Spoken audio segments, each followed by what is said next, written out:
Shri Dakshinamurthy scientific గృహవాస్తు ఛానల్కు స్వాగతం. నేను మీ శ్రీనివాస్. ఇటీవల కొంతమందికి అనేక సందేహాలు ఉంటున్నాయి. ఆ సందేహాలు ఏంటంటే, ఒకవేళ తూర్పు ఫేసింగ్ ఇల్లు అనుకుందామండి. తూర్పు ఫేసింగ్ ఇల్లు అయినప్పుడు మెట్లు అనేది మనం పెట్టుకుంటాం కదా, ఆగ్నేయంలో పెట్టుకుంటారు చాలామంది ఎక్కువ శాతము. లేదా స్థలం ఎక్కువ ఉందనుకోండి, ఉత్తర వాయువులో పెట్టుకుంటాము. ఆ ఉత్తర వాయువు అవ్వచ్చు, లేదా తూర్పు ఆగ్నేయం కావచ్చు. ఇక్కడ చూస్తే చూడండి, చూసారా, ఇది తూర్పు ఫేసింగ్ ఇల్లు. ఈ తూర్పు ఫేసింగ్ ఇంటికి ఈ విధంగా ఆగ్నేయులు మెట్లు వచ్చాయండి. ఈ ఆగ్నేయులు మెట్లు రావటం కరెక్టే. దానివల్ల ఎటువంటి దోషం కానీ ఎటువంటి వాస్తు దోషాలు కూడా ఉండవు. ఎందుకంటే అది దాని తత్వం. మెట్లు మనం అక్కడ ఇచ్చామంటే మనకు పైన ఒక కప్పు ఉండాలి కాబట్టి ఆ కప్పుని హైట్ పెంచడం అనేది అది వాస్తుపరంగా సరైన విషయమే. కాబట్టి అలా కాకుండా కొంతమంది ఏం చెప్తారు, ఇగో తూర్పు ఆగ్నేయం ఇలా ఎత్తు పెరిగిపోయింది టెర్రస్ మీద, మళ్ళీ దీనికి విరుగుడుగా మళ్ళీ నైరుతి కూడా ఇలాగా, నైరుతి అంతా కూడా ఖాళీగా ఉండకూడదు అలాగా.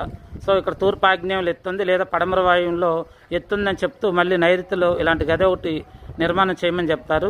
మనం ఒకసారి ఆలోచించండి, ఒక ఇంటి నిర్మాణం చేయాలనుకున్నప్పుడు మెట్లు అనేది ఇచ్చినప్పుడు ఖచ్చితంగా దానికి ఒక పైన ఒక కప్పు అనేది ఉంటుంది కదా, అది అందరూ అర్థం చేసుకోవాలి. కప్పు లేకుండా మెట్లు అయితే ఉండవు. అలాగే ఆ మాత్రం ఎత్తు రాకపోతే మెట్లు అనేవి రావడం కష్టం. కాబట్టి అది మెట్ల తత్వం అంతే. అది దాన్ని బేస్ చేసుకొని నైరుతిలో ఖచ్చితంగా ఎత్తుండాలి, దీనికంటే ఎత్తుండాలి, దీనికంటే బరువు ఉండాలి అని మరొక గది నిర్మాణం చేయించడం, ఇవన్నీ కూడా మనకి ఖచ్చితంగా వాస్తు తెలిసిన వాళ్ళైతే చెప్పరండి.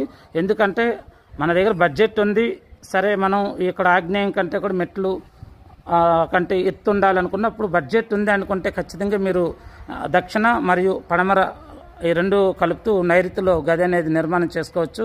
అంతేగాని ఇక్కడ మెట్ల కోసం ఎత్తు అయింది, దీనికంటే ఎత్తు నైరుతి ఉండాలి అనే కాన్సెప్ట్ ఏమీ లేదండి.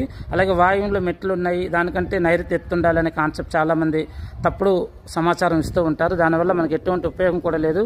ఎందుకంటే ఒక తత్వం మనం ఇచ్చినప్పుడు, మెట్ల తత్వం ఉన్నప్పుడు మెట్లు అది మెట్లని భాగంగా తీసుకుంటుంది కాబట్టి దానివల్ల ఎటువంటి దోషం కూడా లేదు. ఆగ్నేయంలో మెట్లు పర్పస్ అనేది ఎత్తుండొచ్చు, అలాగే వాయువులో కూడా మెట్ల పర్పస్ అనేది ఎత్తు అనేది ఉండొచ్చు. అలా ఎత్తున్నది కదా నైరుతిలో కూడా గది కట్టండి అని చాలామంది చెప్తూ ఉంటారు. ఇది చాలా తప్పు. ఇంకోటి, అసలు నైరుతిలో ఎత్తు ఉండాలని ఎక్కడ కాన్సెప్ట్ చెప్పారు, మన వాళ్ళు ఏం అర్థం చేసుకున్నారు, శాస్త్రంలో ఏం చెప్పున్నది, మన వాళ్ళు అందరికి చెప్తుంది ఏంటనేది మరొక వీడియోలో మీకు నేను చెప్తాను. నైరుతి ఎత్తు ఉండాలి అని అన్నారని దానికి కారణం ఏంటో మీకు నేను చెప్తాను మరొక వీడియోలో.